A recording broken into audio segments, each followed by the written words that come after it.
სოფელ თავფარავანში არქეოლოგების გამოჩენა აღარ უკვირთ. უკვე რამდენიმე წელია ფარავნის ტბის ფსკერზე არქეოლოგები, ოკეანოლოგები და მყინთავები ძველ სამარხს იკვლევენ. დილის 8 საათზე სამუშაოზე გასასვლელად ყველა მზადაა.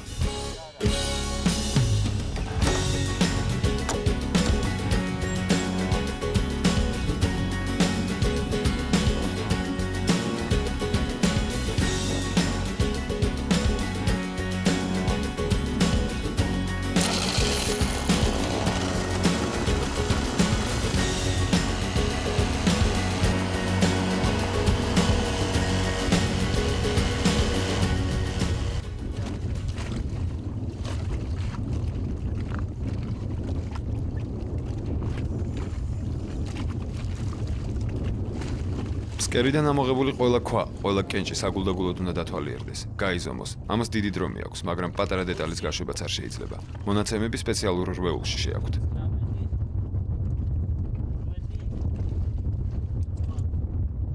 ფარავნის ტბა მიუხედავად სიდიდისა არც ისე ღრმაა, სულ რაღაც 4-5 მეტრი. მყინთავის მუშაობა თითქოს არ უნდა გაჭირვებოდეთ, მაგრამ პრობლემა მაინც იყო. მშრალობა არ აქვს რამდენადაც აი ამ თვითონ მუშაობის სიმძიმეს და გარდა მაგისა მხედველობა აბსოლუტურად ნოლია, მოკლედ მხედველობა საერთოდ არ არის და სუხელის ცეცებით გვიხდება ამ მუშაობა. წყლის ქვეშ იმდენად ნელოდა, რომ განათებამაც არ უშველა. კამერაზე დამონტაჟებული პროჟექტორი მხოლოდ 20-25 სანტიმეტრის რადიუსში ანათებდა. მყინთავებს ღრია წყალში მუშაობა უჭირდათ.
მე ვეძახი ამას ზრიფს იბა შიგნით ის საკუთარ თავში თუ გინდა ჩაიხედო ესე წყალში ჩახვიდო ხოლმე ამას ადო წყალში შიმზე რა ხელას მომდიო პაცელუის გავაკეთებთ რა სამძიებლოს რა 10 დღის განმავლობაში სამჯგუფად გაყოფილი ექსპედიციის წევრები ტბის შუაგულში რიგრიგობით გადიოდნენ.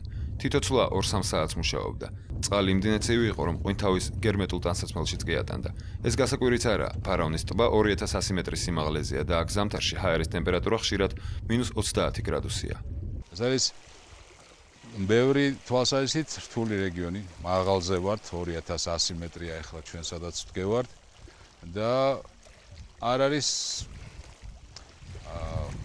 ის პირობები, მით უმეტეს როდესაც წყალში მუშაობ, რაც ჭირდება სერიოზულ სამეცნიერო ძიებას.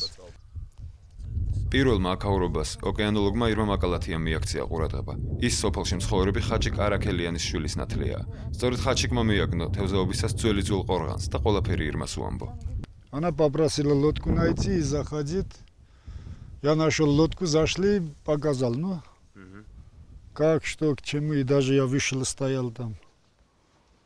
И она на второй год уже приехал, стал проверять по-всякому. Ну, самое главное, что вот Ирма очень интересовал, очень старалась она. Что-то... И она мне сказали, если что-то будет для истории или для народа, для государства, я тоже какой-то авторитет буду иметь. მყინთავებმა სამუშაო დღე დაასრულეს. მალე დაბნელდება. თან დღეს ექსპედიციის ერთ-ერთი ხელმძღვანელის ამირანის დაბადების დღეა. საღამოსთვის კეიფია დაგეგმილი.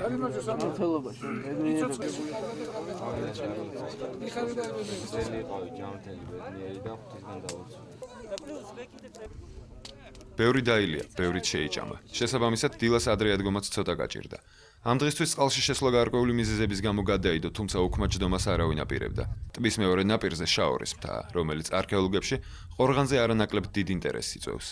ჩვენ გეზი შაორის მთისკენ ავიღეთ, რომლის წვერზე დგას შაორის ციხესიმაგრე, უბრალოდ ის რაც დარჩა ამ ციხესიმაგრისგან. როგორც მითხრეს, ეს აბსოლუტურად გამოუკლეველი ადგილია არქეოლოგების მიერ და ვარაუდობენ, რომ ეს ნანგრევები არის გვიანი ბრინჯაოს ხანით. ნახოთ, ავიდეთ, ჩვენი თვალით ნახოთ, წინ ალბათ დიდი და ცოტა რყოს რთული გზაა. აქ ეს და იგივეა ყველა გზა.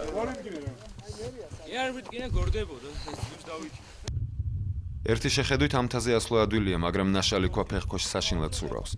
ასვლას დაახლოებით საათნახევარი სჭირდება. ციხის ნანგრევები ამდენ წვალებად ნამდვილად ღირს. ერთადერთი, რაც თვალს არ ახარებს, ძველი შენობის კედლებსა და ქვებზე მიწერილი სახელებია. თემური აქ პირველად არ ამოდის, მან იცის, რომ ამ ნანგრევების ქვეშ რაღაც ინახება. თუმცა არქეოლოგიური გათხრები ასეთ ადგილზე უზარმაზარ თანხებს მოითხოვს. ტექნიკისთვის აქაურობა ფაქტობრივად მიუდგომელია.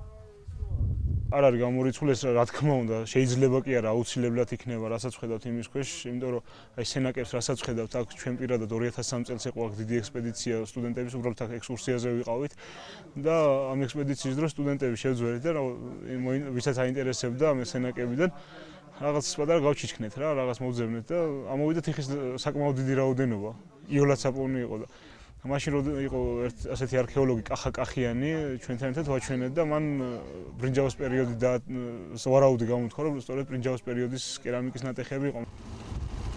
ფარაონის ექსპედიციის ბოლო დღე ყველაზე შედეგიანი გამოდგა. წყლიდან ამოღებული ისტორიული მნიშვნელობის მონაპოვარმა არქეოლოგებისთვის მიყენებული მატერიალური ზარალი დაჩრდილა. ფოკელებმა ცდუნებას ვერ გაუძლეს და გვიან ღამე ფიცრებისგან შეკრული ტივი მოიპარეს. აი დილაზე მოვიდა როგორც ხედავთ ჩვენ ტივი გაქრა ღამე. დღეს აღარ დახვდა და ესეც სურპრიზი მოგვიწყეს საუბედუროდ და რა ვიცი. ნუ ტივის გარეშე რა თქმა უნდა ძალიან რთული იქნება მუშაობა, მაგრამ მაინც რაღაცას მოვახერხებთ. დანაკარგის მიუხედავად ირაკლიმ მაინც მოახერხა ეპოვნა ის, რამაც არქეოლოგებს გათხრების გაგრძელების ჟინი გაუასმარა. ამ თიხის ჭურჭელს თითქმის პირვანდელი სახე აქვს შენარჩუნებული. გადავიღეთ ეს სურათი ასე დავიჭირო. გადაგებული ყველა მოიღე?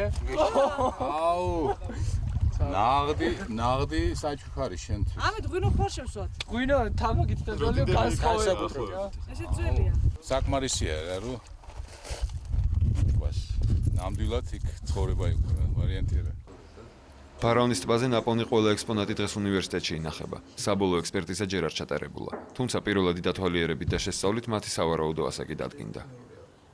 ყურადღებას იქცევს რამოდენიმე ფრაგმენტი. პირველ რიგში საყურადღებო გახლავთ ყველაზე ძველი ნატეხი, რომელიც ჩემის აზრით, აი უნდა გახლდეთ მეორადი გამოყენების საწაფი, ანუ ეს არის კერამიკული ფორმის, მოხატული კერამიკული ფორმისა და ნაჭდევებით შემკული ორნამენტის მქონე ჭურჭელი, რომელიც დამტვრების შემდეგ კიდევ ერთხელ არის გამოყენებული და ბადის დასაძირად არის ის განკუთვნილი, სპეციალურად არის გახვეტილი.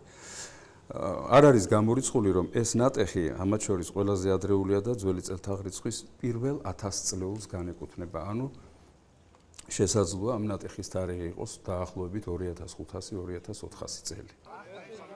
ექსპერტიზის ჩატარებაში ქართველებს სრულიად უსასყიდლოდ გერმანელები დაეხმარებიან. მომავალ წელს კი ფარაონის ტბაში ქართველებთან ერთად 7 არქეოლოგების ჩაღვინთავენ.